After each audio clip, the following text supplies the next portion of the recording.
오늘은 시기심을 극복하라는 제목으로 하나님 말씀 전하겠습니다. 어떤 사람이 이미 대통령을 지냈던 오바마 대통령을 시기한다고 그렇게 얘기합니다. 왜 시기하느냐? 자기가 1961년생인데 오바마 대통령이 1961년생이라는 거예요. 오바마 대통령은 전 세계 대통령인데 자기는 별볼이 없다. 그래서 시기한다는 거예요.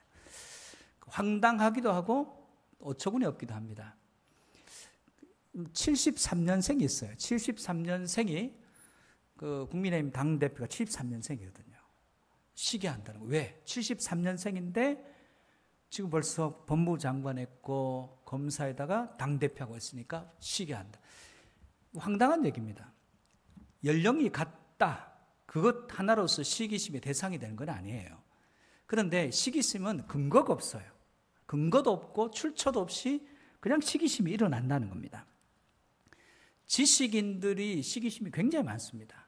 지식적으로 뛰어나면 시기심이 없을 것 같지만 더 있어요. 종교인들이 시기심이 없느냐? 목사님들이 몇 명 모이면 그 안에도 시기심이 많습니다. 시기심이 없는 데가 별로 없어요. 인문학자들 간에 인문학을 하는 데 있어서 상대의 논리를 인정하면 되는데 인정 안 합니다. 왜? 인정하면 내가 저 사람 밑에서 해야 되기 때문에. 그래서 어떻게 하든지 논박해서 그 이론을 폐하려고 애를 써요. 그래서 교수들이 교수를 존경하는 경우가 참 드뭅니다. 교수들은 서로를 존경 안 해요. 그렇다면 무엇이 없어서 시기가 일어나냐? 그런 것도 아닙니다. 있는데도 자기보다 더 약한 자를 또 시기합니다. 우리가 아는 프로이드라는 심리학의 대가가 있죠. 그 사람의 제자가 칼 융이라는 사람이 있어요. 근데 자기 제자가 계속 뜨기 시작해요. 사람들이 주목을 받기 시작하고 유명해지니까 자기 학파에서 쫓아내버렸습니다. 자기 제자인데. 이 시기심은 근거도 없고 출처도 없는데 이유도 없어요. 그냥 시기심이 생기는 거예요. 죄악된 본성을 가진 인간에게는 이 시기심이 자기와 상대를 망치는데 누구를 더 많이 망치냐면 시기하는 자기 자신을 망칩니다. 그러면 이 시기심을 어떻게 극복할 것인가? 오늘 본문을 통해서 한번 살펴보도록 하겠습니다. 오늘 본문의 내용은 모세가 혼자서 지도자로서 일들을 감당합니다. 너무너무 힘들어요. 숫자도 만만치 않습니다. 대략 아무리 작게 잡아도 200만이 넘는 사람을 혼자서 감당. 물론 하나님이 특별한 은혜를 모세에게 부어주셨기 때문에 그에게는 지도력도 있고 능력도 있고 하나님의 말씀도 있고 하나님 뜻대로 하면 됩니다. 그런데 그 애굽에서 나온 사람들 중에서 유대인이 아닌 다른 인종이 있습니다. 이들이 이스라엘 백성들에게 좋은 영향력을 미치면 좋은데 그렇지 않아요. 나쁜 영향을 미칩니다. 이렇게 얘기합니다. 우리가 애굽에 있을 때가 훨씬 좋지 않았어? 그때는 가끔 가다가 고기도 먹었는데 고기도 없어. 맨날 먹는 이 만나 지겨워 죽겠어 하는 불평을 합니다. 한 번 듣고 두 번 듣다 보니까 그 불평에 동조가 일어나기 시작해요. 맞아. 애굽에 있을 때 가끔 고기를 먹은 적이 그렇게 있는 것도 아니에요. 너희가 무슨 고기를 먹겠습니까? 근데 어쩌다가 한번 버려지는 고기 한 점 먹었던 그 기억 되살려가지고 그때가 더 좋았던 것처럼 느껴져요. 그리고 하나님이 주신 만나를 불평하기 시작합니다. 만나, 이제 냄새도 맡기 싫어. 보기도 싫어. 이렇게 얘기합니다. 그 이야기가 무엇인지 그들에게 날마다 기적을 통해서 그들에게 공급된 만나를 폄하한다고 해서 하나님을 원망하고 불평하는 것으로 바뀝니다. 그때 하나님께서 모세가 이 일 가운데 너무너무 모세가 힘들어서 모세가 하나님께 이렇게 얘기합니다. 모세가 하나님께 말하기를 하나님 제가 이 백성 안 낳지 않습니까? 내 백성도 아닌데 너무너무 힘들어요. 그랬더니 하나님께서 지난번 시내산에서 올라왔던 그 70명 있지 않냐? 나왔던 그 70명 장로를 불러라. 그리고 성막에 둘러 세워라. 그리고 너희가 고기 없다고 불평했을 때 고기 먹게 해줄게. 하루만 아니라 이틀만 아니라 한 달 내내 냄새도 맡기 싫을 정도로 지겨워 죽도록 내가 먹게 해줄게. 근데 그때 모세의 믿음이 전능하신 하나님과 함께 하면서도 자신이 지금 전능하신 하나님과 함께 있다는 생각을 잠깐 잊어버리니까 하나님 한 달 동안 무슨 수로 고기를 먹입니까? 양떼와 소떼 도대체 얼마나 있어야 됩니까? 그렇게 묻습니다. 그때 하나님께서 여호와의 손이 짧아졌느냐 물으시면서 네가 네 눈으로 볼 것이다 말씀하십니다. 모세가 이 하나님의 말씀을 백성에게 전하고 그리고 장로 70명을 장막으로 불러 모아서 세워요. 둘러 세웁니다. 오늘 본문 25절입니다. 여호와께서 구름 가운데 강림하사 모세에게 말씀하시고 그에게 임한 영을 70장로에게도 임하게 하시니 영이 임하신 때에 그들이 예언을 하다가 다시는 하지 아니하였더라. 불려 나온 그들에게 모세에게 임했던 하나님의 영이 임하기 시작합니다. 그리고 그들이 예언하기 시작하는 거예요. 그것은 하나님께서 그들을 기름 부었다는 뜻입니다.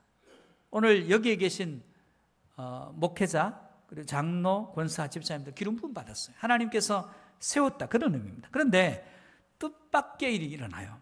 26절에 27절입니다. 그 기명된 자 중 엘다실 하는 자와 메다실 하는 자 두 사람이 진영에 머물고 장막에 나아가지 아니하였으나 그들에게도 영이 임하였으므로 진영에서 예언한지라. 한 소년이 달려와서 모세에게 전하 이르되 엘닷과 메닷이 진중에서 예언하나이다 하매. 지금 모세의 명령을 따라서 회막으로 나가야 될 그들은 그냥 자기 집에 있어요. 자기 집에 두 사람이 엘닷과 메닷이 있습니다. 그런데 모세의 명령대로 회막에 나갔던 사람에게 하나님의 영이 임하는 건 당연한데 모세의 명령을 듣지도 않았던 자기 집에 있었던 엘닷과 메닷에게 하나님의 영이 임하고 예언하니까 한 청년이 이건 좀 이상한 거거든요. 그래서 모세에 가서 이야기를 합니다. 엘닷과 메닷이 모세의 부름에 응답하지도 않았는데 자기 집에서 지금 예언하고 있습니다 라고 전합니다. 옆에서 그 이야기를 듣던 요수아가 좀 화가 났던 것 같아요. 이렇게 한마디 거둡니다. 28절입니다. 택한 자 중 한 사람 곧 모세를 섬기는 눈의 아들 요수아가 말하여 이르되 내 주 모세여 그들을 말리소서. 그들을 예언하지 못하게 말려야 됩니다. 그렇게 얘기하는 거예요. 왜냐하면 이들은 모세의 부름에 응답하지 않았어요. 자칫 잘못하다가는 모세의 권위가 손상될 수 있으니까 저들이 예언하지 못하도록 중단시키라는 것입니다.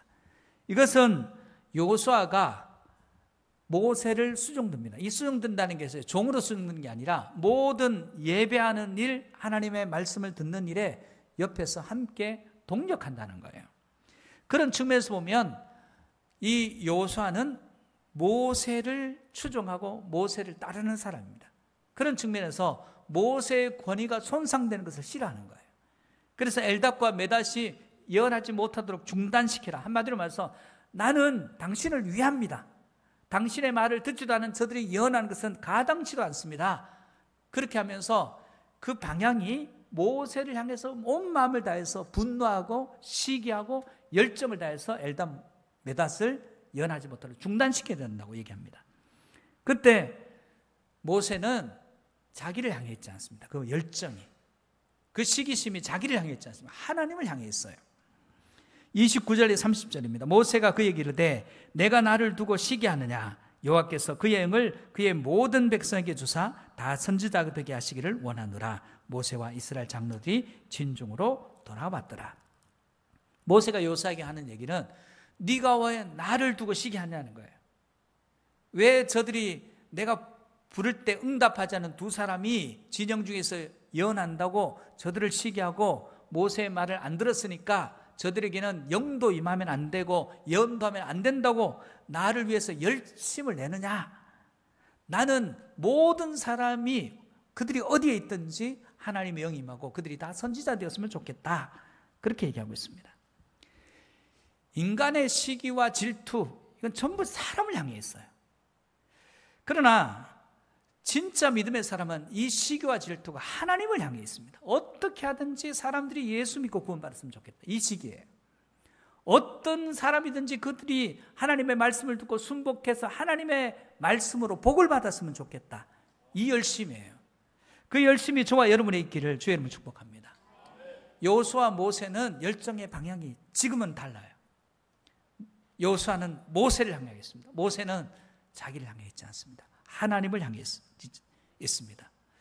하나님도 시기하세요.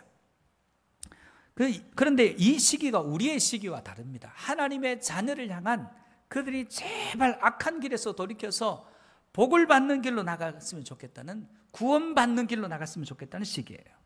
야고보서 4장 5절입니다. 너희는 하나님이 우리 속에 거하게 하신 성령이 시기하기까지 사모한다 하신 말씀을 헛된 줄로 생각하느냐?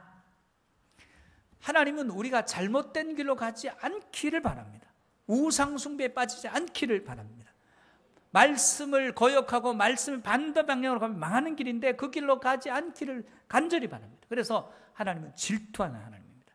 이 질투가 우리를 향해 있고 그 방향이 우리가 하나님을 향하지 않을 때 우리는 망하기 때문에 하나님은 사랑의 시기, 사랑의 질투입니다. 그래서 우리의 시기와 우리의 질투와는 질적으로 다릅니다. 성경에 나타나는 시기심의 대표적인 사건 3가지가 있습니다. 그 사건들을 살펴보겠습니다. 첫 번째는 가인의 시기심입니다. 창세기 4장 3절 8절입니다. 세월이 지난 후에 가인은 땅의 소산으로 제물을 삼아 여호와께 드렸고 아벨은 자기도 양의 첫 새끼와 그 기름으로 드렸더니 여호와께서 아벨과 그의 제사는 받으셨으나 가인과 그의 제물은 받지 아니하신지라. 가인이 몹시 분하여 안색이 변하니 여호와께서 가인에게 이르시되 내가 분하여하면 어찌 됨이며 안색이 변하면 어찌 됨이냐. 내가 선을 행하면 어찌 낯을 들지 못하겠느냐. 선을 행하지 아니하면 죄가 문에 엎드려 있느니라. 죄가 너를 원하나 너는 죄를 다스릴지니라.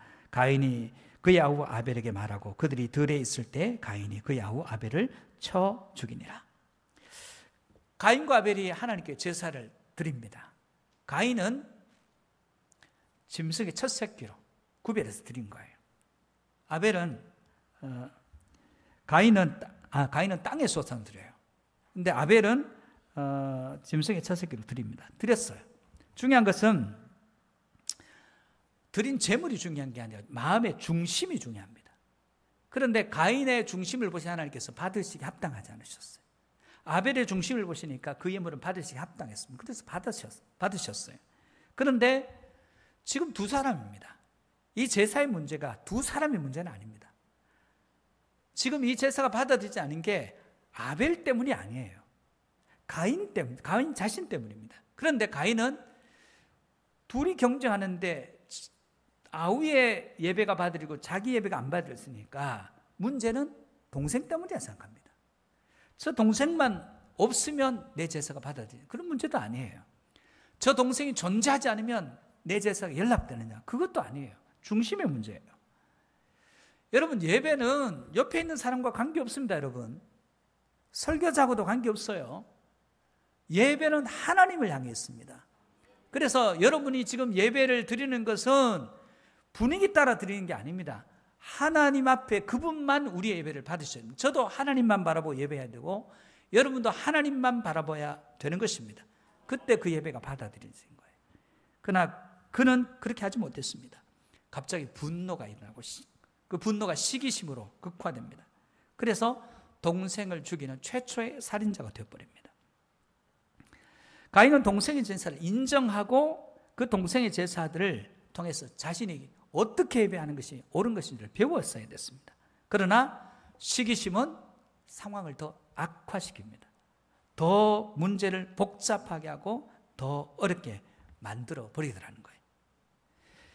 그래서 이 시기심이 결국 가인을 최초의 살인자가 되게 했습니다. 출발은 시기심이었어요. 그 시기심의 출발은 분노였습니다. 분노를 잘 다스려야 됩니다. 두 번째, 요셉과 형제들의 시기심이에요. 창세기 31장 1절에서 4절입니다. 야곱이 가나안 땅 곧 그의 아버지가 거류하던 땅에 거주하였으니 야곱의 조건이 이러하니라. 요셉이 17세 손으로 그의 형들과 함께 양을 칠 때 그의 아버지의 아내들 비라와 실바와 아들들과 더불어 함께 있었더니 그가 그들의 잘못을 아버지에게 말하더라. 요셉은 노년에 얻은 아들이므로 이스라엘이 여러 아들들보다 그를 더 사랑하므로 그를 위하여 채색옷을 지었더니 그의 형들이 아버지가 형들보다 그를 더 사랑함을 보고 그를 미워하여 그에게 편안하게 말할 수 없었더라. 요셉과 형들의 사이가 편안하게 이야기를 할 수 없는 사이가 되어버렸어요. 이유는 아버지가 어미 없이 지금 자라고 있는 라헬의 두 아들들 중에서 요셉을 특별히 사랑해요. 어미가 없기 때문에. 그런데 그 사랑이 과해서 편애로 갑니다. 편애가 과해서 채색 옷을 지어 입혀서 아들 중에서 구별해 버렸어요. 그랬더니 사랑받으면 힘이 생기거든요. 힘이 생기니까 빌하와 실바뿐만 아니라 그 아들들의 죄를 아버지에게 고자질하기 시작했어요. 근데 그 형들이 나이 차이기 때문에 힘이 더 있는데, 어머니도 있고 힘이 더 있지만 아버지의 사랑 때문에 어떻게 할 수 없습니다. 꾹 눌러 참아야 됩니다. 그들이 와신상담, 쓸개를 씹어가면서 벼릅니다. 나중에 기회 되면 죽여야 되겠다. 이 생각이 강해져요. 나중에 하나님의 뜻 가운데 뜻을 돌이켜서 죽이진 않지만 결국 동생을 팔아버립니다. 상인들이 팔아버리고 아버지한테는 찢긴 옷에 피를 묻혀서, 짐승의 피를 묻혀서 거짓말합니다. 죄가 죄를 낳는 구조예요. 여기서 죄는 형들과 요셉 사이는 편애라는 것이 있고, 거기 보면 고자질이라는 것이 있습니다. 그리고 서로 용납하지 않습니다. 서로 존중함이 없어요. 그래서 이 시기심이 결국은 비참한 결과들, 관계들을 다 깨뜨려버리고 결국은 편안하게 얘기할 수 없는 관계로 나가더라는 거예요. 이 중심에는 서로의 시기심이 있습니다. 요셉은 형들을 시기하고 형들은 요셉을 시기합니다. 상반과실이에요. 세 번째는 사울의 시기심입니다. 사무엘상 18장 6절에서 9절입니다. 우리가 돌아올 때 곧 다윗이 블레셋 사람을 죽이고 돌아올 때에 여인들이 이스라엘 모든 성읍에서 나와서 노래하며 춤추며 소고와 경쇠를 가지고 왕 사울을 환영하는데 여인들이 뛰놀며 노래하여 이르되 사울이 죽인 자는 천천히요 다윗은 만만이로다 한지라. 사울이 그 말이 불쾌하여 심히 노하여 이르되 다윗에게는 만만을 돌리고 내게는 천만 돌리니 그가 더 얻을 것이 나라 말고 무엇이냐 하고 그날 후로 사울이 다윗을 주목하였더라. 사울에게 갑자기 다윗을 향해 시기심이 생기기 시작합니다. 출발은 분노였어요. 불쾌함이에요. 시기심이 죄입니다. 망하는 길이 시기심입니다. 관계를 다 깨뜨려버려요. 마귀는, 사단은 인간을 무를 때 최고의 무기를 시기심이에요. 시기심을 사용합니다. 우리 마음에 시기심이 들어오면 그때부터 우리는 우리 자신이 무너지는 거예요. 시기심은 강력한 힘을 가지고 있습니다. 둘 다를 무너뜨려 버려요.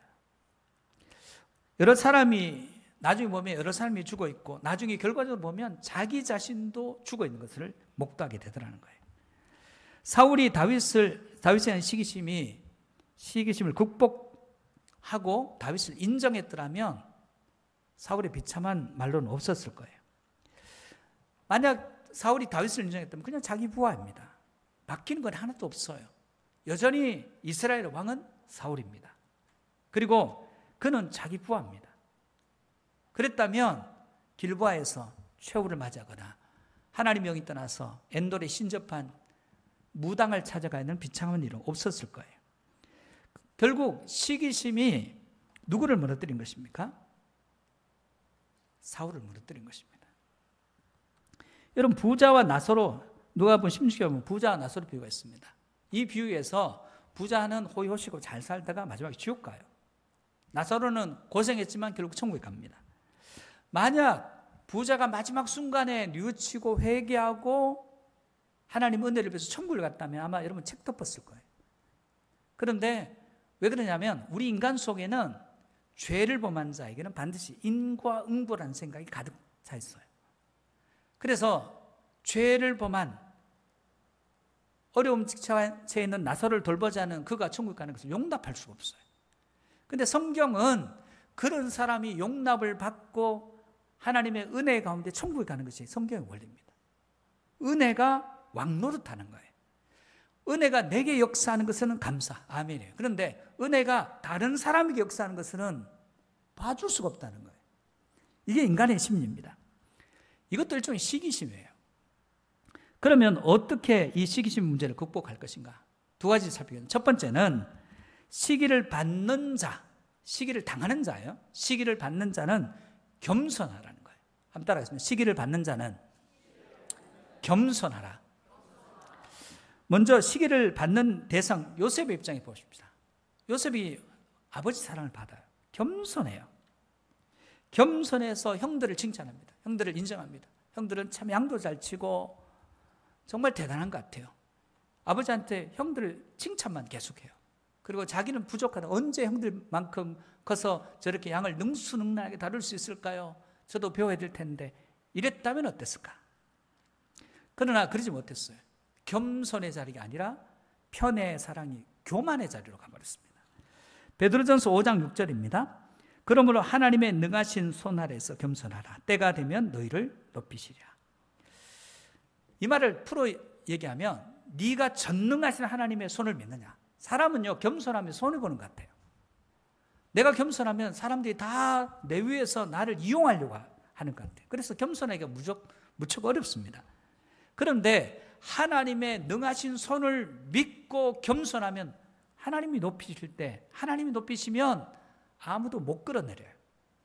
우리는 하나님의 높이심을 받는 인생이 되시기를 주의 이름으로 축복합니다. 모든 문화권에서 겸손하는 말이 다 있습니다. 여러분, 왜? 겸손이 중요하기 때문에 그렇습니다. 여러분, 인간이 열심히 공부하고 열심히 돈을 벌고 열심히 높은 자리에 승진하려고 합니다. 왜요? 왜 그렇게 하죠? 이유가 뭐예요? 쉬운 말로 폼 잡으려고. 돈 많이 벌어야 좋은 차 탈 거 아니에요. 좋은 옷 입고 좋은 집에 살고 좋은 대우받을 할 거 아니에요. 폼 잡으려고 하는 거예요. 권력 있어야 폼 잡을 거 아니에요. 그래서 열심히 뭐 하려고 해요? 폼 잡기 위한 열심입니다. 겸손하라는 이유는 교만이 다른 사람의 시기심을 부추겨요. 여러분, 교만한데 잘 됐어. 시기심이 생겨요. 겸손한데 잘 됐어요. 그러면 좀 봐줄 수는 있는데 교만한데 잘 됐어요. 그럼 시기심이 생겨요. 잠언 16장 18절입니다. 교만은 패망의 선봉이요 거만한 마음은 넘어짐의 앞잠이니라. 여러분, 토크쇼에 나온 연예인들이 나오면 자기가 잘 나가는 얘기 안 합니다. 제가 나갔더니 사람들이 사인 받으고 줄을 쫙 섰어요. 그리고 사람들이 엄청난 선물을 보내요. 제가 한 달에 얼마나 버는지 아세요? 이런 거 얘기 안 해요. 좀 정신이 올바른 연예인들은 가면, 토크쇼에 가면 이런 얘기 합니다. 정말 어려워요. 저 대사를 잘 못 외워요. 그래서 고생을 많이 해요. 근데 옆 사람이 물어보면, 저 사람은 대사 한 번 보면 다 외운대요. 그런데 나가서는 자기가 머리가 나쁜지 대사를 한 번, 두 번 외우면 안 외워준다 얘기를 해요. 왜 그런 얘기를 하느냐? 그래야 시기심을 안 받는다는 거예요. 아는 거예요. 롱런하는 연예인들은 절대로 나가서 자기 돈 많이 버는 얘기 안 합니다. 자기가 연기에 재능이 있다, 노래에 재능이 있다 안 합니다. 부단히 노력해도 잘 안 된다 얘기합니다. 어떻게 될지, 앨범을 냈는데 어떻게 될지 모르겠다고 얘기합니다. 불쌍한 이야기만 해요. 자기가 얼마나 고생하는지, 지금도 얼마나 어려운지 그 얘기합니다. 왜요? 교만은 패망의 선봉인 걸 아는 거예요. 이걸 성경 봐서 아는 게 아니라 선배들 보니까 다 그렇더라는 거예요. 그래서 안 망하는 길로 가는 겁니다. 이게 지혜입니다. 유목민은 겸손을 최고의 덕목으로 삼습니다. 왜 그렇습니까? 집단으로 이동하다가 교만하면 들에서 없애버려도 누가 없애는지 몰라요. 어느 밤에 어느 때에 죽을지 몰라요.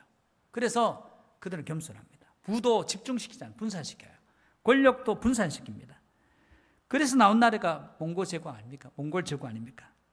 몽골이 대제국을 만들고 난 뒤에 징기스칸 했던 얘기였습니다. 궁궐에 살면 망한다. 텐트에 살아라. 궁궐에 사는 순간, 너희가 평안해지는 순간 평안한 만큼 너희들은 망하는 날도 빨리 올 것이다. 그들이 자금성에 살면서 망했어요. 징기스칸이 유언한 대로 유목민의 규율 중에 핵심이 뭐냐? 교만하면 죽는다예요. 여러분, 저급 문화와 고급 문화가 있습니다. 저급 문화는 자랑합니다. 문화적 우월주의를 얘기합니다. 여러분, 우리 지금 문화가 전 세계에 퍼져서 K-팝부터 시작해가지고 K-푸드부터 엄청나게 영향을 미치고 있습니다. 우리 지금 겸손해야 돼요. 이번에 프랑스 월드컵 보니까 문화 선진국 아닙니까? 프랑스. 얼마나 많은 문화재가 있습니까? 전부가 문화재입니다. 도시가. 근데 그들은 인종적인 차별도 있어요. 교만합니다. 문화적 우월감이 있어요. 우월성이 있어요. 그런데 그들이 온갖 다양성이라는 명목으로 모든 것을 짬뽕해서 다 받아들였습니다. 동성애도 받아들이고 모든 문화를 다 받아들이고 우리는 다 수용한다. 그래서 지금 이렇게 들여다보면 이것도 저것도 아닌 그런 문화가 돼버렸어요. 더 이상 프랑스를 문화선진국을 추종하지 못하게 돼버렸습니다. 저질문화가 뭡니까? 자랑하는 거예요. 우리 대단하다고 자랑하는 거예요. 신앙의 적응이 뭐냐 하면 자기를 높이고 자랑하는 겁니다. 나 신앙 좋다. 나 기도 많이 한다. 나 성경 많이 봤다. 나 예배 안 빠진다. 나 헌신 많이 한다. 이게 종교적인 저급함이에요. 여러분, 우리가 아는 스티브 잡스, 우리가 지금 많은 폐해가 좀 핸드폰으로 있는 엄청난 지금 문제가 지금 많이 발생하고 있지만 그걸 만들었던 스티브 잡스가 여러분 브리핑합니다. 새로운 제품 만들 브리핑할 때 입고 나면 옷 보세요. 티셔츠 하나, 청바지, 운동화. 그리고 나서 그는 옷으로 승부하지 않아요. 기술로 승부하는 사람이에요. 여러분, 우리도 마찬가지입니다. 저급과 고급의 차이는 자랑하면 저급이고 자랑하지 않고 자기를 낮추면 고급. 문화도 그렇습니다. 자랑하면 망하는 거예요. 부자 3대 없다 그렇습니다. 왜냐하면 중간에 꼭 이상한 자손이 한 명 꼭 나옵니다. 그래서 3대를 안 가는데 300년 동안 이어졌던 경주 최부자, 여러분 아시지 않습니까? 그 최부자 가문의 육훈, 한번 말씀드린 적이 있어요. 한번 다시 볼까요? 과거를 보되 진사이상 배설하지 말라. 재산은 만석이상 가지지 마라. 흉년기에는 땅을 사지 말라. 과객을 후하게 대접하라. 사방 백리 안에 굶어 죽은 사람이 없게 하라. 며느리들은 시집 온 후 3년 동안 무명옷을 입어라. 누군가로부터 시기를 당하는 것은 교만하기 때문에 그래요. 그래서 교만하면 공격받아요. 겸손은 정기 앞다 그렇습니다. 여러분, 우리는 하나님의 얼굴 보기를 원한다 그럽니다. 주의 얼굴 보기를 갈망해요. 근데 왜 못 보죠? 자세가 너무 높아요. 예수님은 제자들의 발치에서 무릎 꿇고 제자들의 발을 씻깁니다. 예수님의 시선은 아주 땅바닥에 가까이 있습니다. 우리는 높은 곳에서 하나님을 찾습니다. 그래서 못 찾는 거예요. 우리의 시선이 너무 높아서. 그래서 하나님을 만나는 자도 겸손한 자가 하나님 만납니다. 기독교 문화도, 고급 기독교 문화는 자랑하지 않아요. 겸손합니다. 겸손의 자리로 나갈 때 시기심으로부터 방패로 막는 것 같습니다. 시기 받는 것을 굽고하는 방법은 겸손의 자리로 내려가는 것입니다. 그러므로 저와 여러분이 겸손의 자리로 내려갈 수 있기를 축복합니다.